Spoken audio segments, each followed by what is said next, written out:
Payable on death. Who's going to get paid? What does that mean, really? I mean, some are seeing that for the first time, even though there's been a lot of uproar on that on social media lately. Payable on death. Nigerians are clamoring for the inclusion, I talked about inclusion the other time, of this option by financial institutions. Many of them believe that that would serve as a means of ensuring that the monies belonging to them are paid to named persons directly upon their demise. Yes, now you have an idea of what payable on death, means. Unfortunately, there's no light at the end of the tunnel with respect to the introduction of that concept.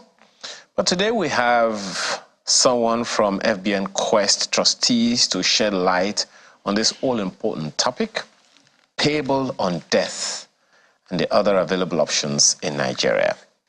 Rotimi Obende is head private trust, FBN Quest trustees. Thanks for joining us this morning. Thank you very much. Thanks for having me. Generally, when people hear payable on death, it sounds like, is it the death that is going to get paid?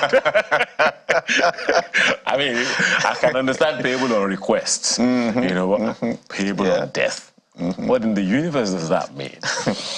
But at least there is some idea. But please, for you probably understand it better, perhaps a little more professionally. What does it mean?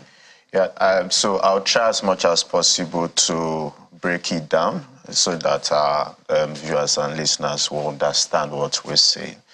So I operate an account, let's say, with First Bank. I then walk to that branch where the account is and tell them that I want a condition attached to that account, which is the POD, payable on death. What it then means is that if I pass away, anybody I have named as a beneficiary in that account automatically walks into the bank, can't decide to operate that same account, but the name would then be changed from my own name to his name or her name. So what that gives you is that the funds or monies I have in that account automatically moves to that person. That's what payable on death simply means.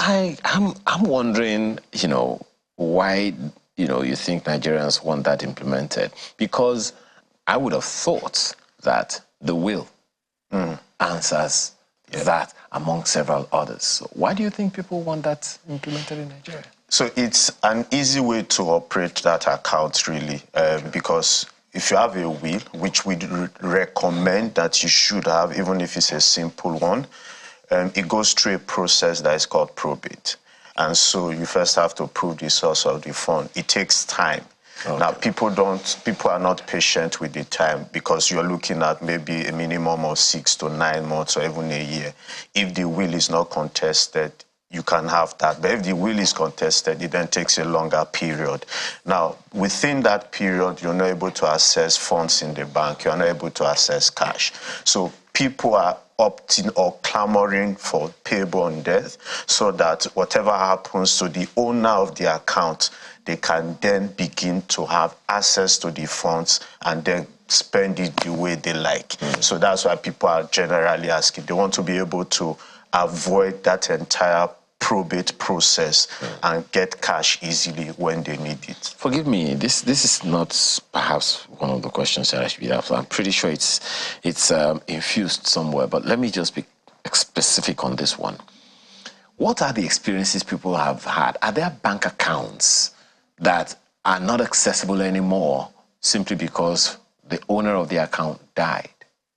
Has that been a practice in the country over the years? So it's not only in the country, it's also outside the country. The UK government, for example, put out, I've forgotten the exact amount now, where funds belonging to even Nigerians Nigerians have not been able to access those funds. You don't know the exact amount? I've forgotten the exact amount. Around? It will run into a few millions, and that's people not being able to access it for whatever reasons. Wow. The CBN some time back was looking at borrowing from accounts belonging to deceased person because the supposed beneficiaries have not been able to access those accounts. So it's and clear. that also runs into millions, billions? It runs into, if not even trillions. Trillions. By the way, yes. And so you have funds that are trapped in the banks. Now, the unfortunate thing about the funds is that once the account becomes dormant, no interest is earned on those accounts. So nothing basically happens on those accounts. Now, one way that people think they can avoid all of that is by having the POD that we are talking about. But there are better tools, there are better options that I think people should start to embrace and start to even clamor for. Okay. So, are there any rules currently in place for this POD? Unfortunately, the CBN has said that it is not something they are considering, and so because of that, there are basically no rules. At least in Nigeria, there are no rules. Outside Nigeria, there are specific rules as to when somebody, for example, approaches the banks and says that an account holder has passed on. And so you first have to produce the death certificate of the deceased person and also produce your own means of identification. Those things are, then there are other intricacies involved really in how the POD is structured in the first place outside the country. So it's important also that people get to understand that. Very, very complex. I mean, it's so easy to produce a death certificate. Those are things that, for me personally, and for us that are professionals at FBN Quest Trustees, we do not encourage our clients to even think about it, because you have structures that would accommodate whatever things, better structures that would even benefit the person. Because like you said, anybody can produce a death certificate. People can lobby in Nigeria to be the first person to get that death certificate. So it's not something that we think is exciting from our own end. Even worse, you can just kidnap someone and produce a death certificate. Anyway, this other one, since it's not applicable in Nigeria at the moment, as you said, what are the options? Best option, particularly for just sitting from an FBN Quest trustee's perspective, is that you have a trust. A trust arrangement is where you go to a trustee company like FBN Quest and says that I want to create an arrangement that benefits me as the primary beneficiary, and then every other person I can then name under the trust arrangement. Now you fund that trust arrangement. So let me make it very basic. So I have cash. I probably cash that I've saved somewhere. I then give it to FBN Quest trustees to manage for me. FBN Quest trustees would then ask me, what are the conditions under which funds will be paid or even invested? It's captured in a document known as a trust deed. Trust deed is binding on me, FBN Quest trustees, and also on you, the creator of the trust arrangement. Now, the beauty of a trust arrangement is that it doesn't go through probate, which is what people that are clamoring for POD are asking for. What is also important with a trust arrangement is that you can't decide when each beneficiary should enjoy benefits. So, for example, I can say that when my first child gets 20 to 25, you can give him 5% of whatever benefits. I can use that trust arrangement that I've created for the education of my beneficiaries. I can decide that on a monthly basis, trustee, give my wife 500,000 naira as monthly allowance for the rest of her life. I can decide that on every 2 years, replace the car that she uses. In a POD, you can't do that. You can't set those conditions. I can decide in a trust arrangement that if any of my kids come up with brilliant ideas, so they've developed an app, but they don't have the funds, the trustee, FBN Quest trustees, can't finance that project. So it doesn't even wait until the fellow dies? No, it doesn't wait. That's why if you create a living trust, it doesn't wait. Trust is activated in the lifetime of the account holder. And it continues after that, because you have a document known as a trust deed that the trustee, FBN Quest trustees, would follow.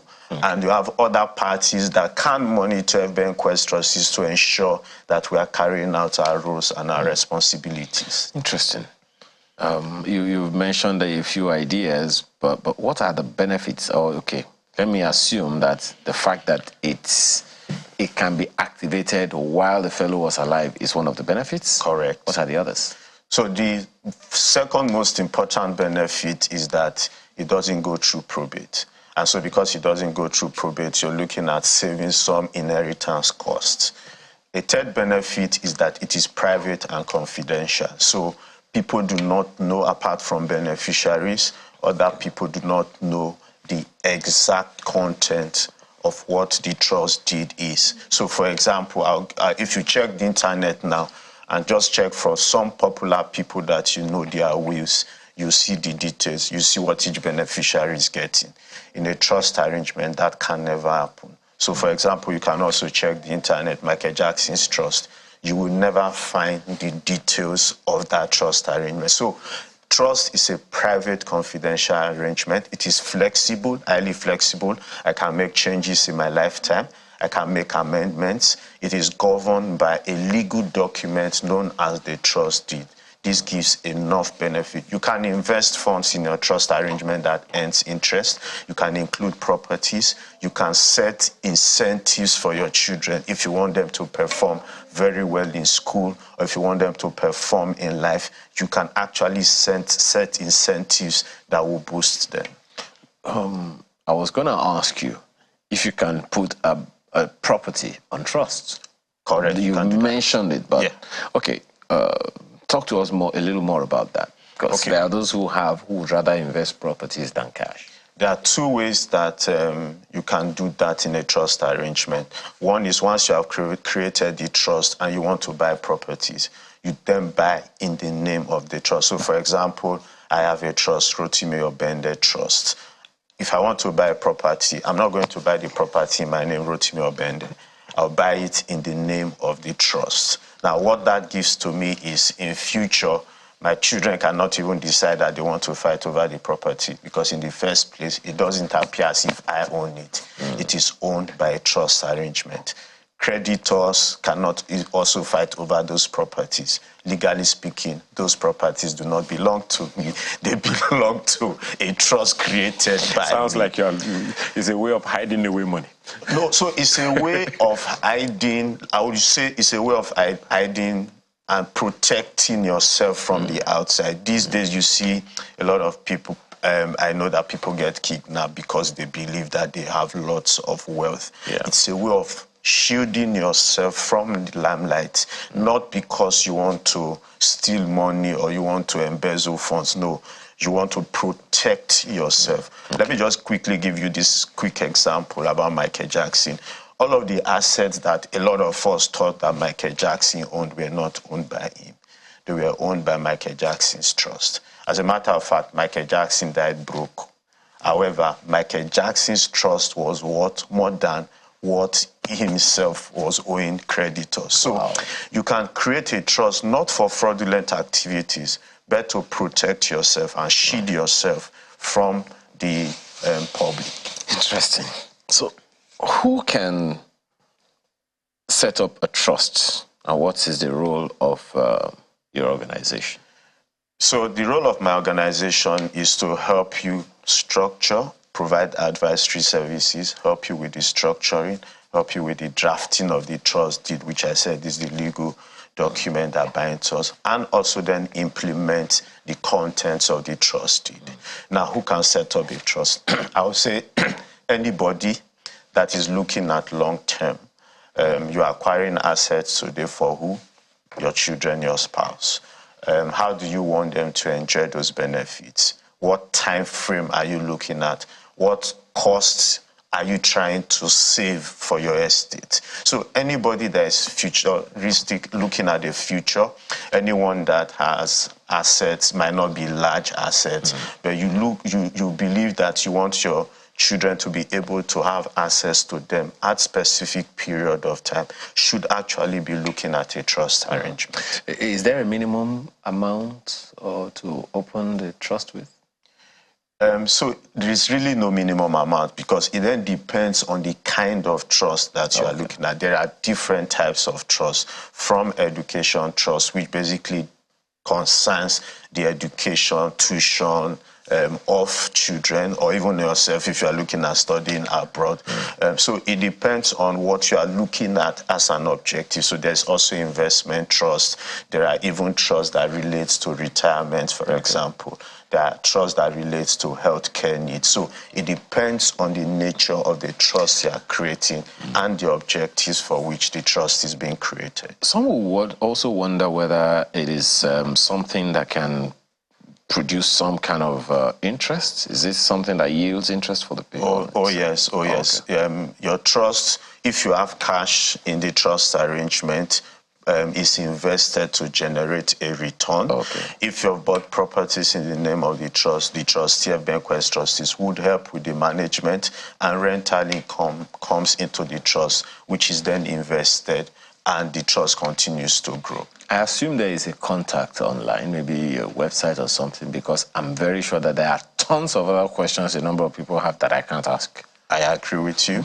You can on all social media platforms at FBN Quest. You can also reach us on our phone number 080-54-000-299. I'll take that again, 080-54-000-299. WhatsApp and calls are welcome. Okay, so FBN Quest, spell it FBN Quest. Okay, well, thank you so much this morning for this education. I'm pretty sure that you're going to be very busy this week. Rotimi Obende, Head Private Trusts, FBN Quest Trustees. Thank you so much for your time this morning. Thank you for having me. Appreciate it's a pleasure. Thank you. Okay, so now you know what payable on death is. There's more when we return. For the living, please stay with us.